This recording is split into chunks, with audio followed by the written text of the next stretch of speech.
పంట నష్ట పరిహారం వెంటనే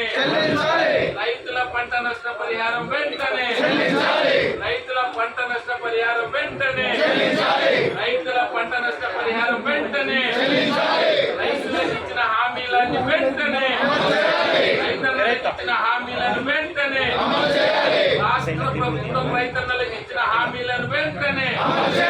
రాష్ట్ర ప్రభుత్వం రైతన్నలకు ఇచ్చిన హామీలను వెంటనే రైతులకు 2 లక్షల రుణమాఫీ రైతులకు 2 లక్షల రుణమాఫీ రైతులకు 2 లక్షల రుణమాఫీ